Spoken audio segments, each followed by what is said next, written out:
Hello mga sisila, for today's video nga ay magluluto ako ng Spanish style bangus. Ito, pangalawang beses ko nang lulutuin guys.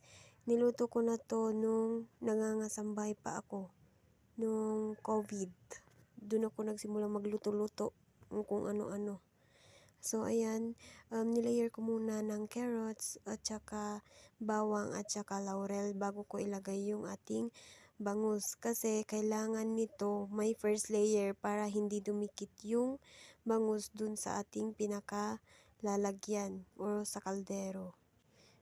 Tsaka natin lagyan ulit ng second layer ng carrots at saka laurel at ilagay ulit natin yung ating bangus na natitira.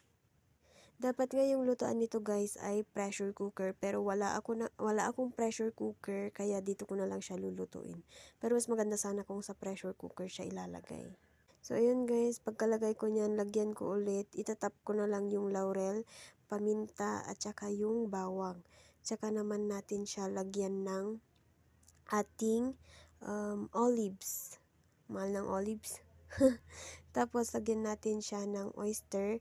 Dapat isang pack ng oyster, kaso yan lang yung meron sa amin ngayon. Yan lang yung available.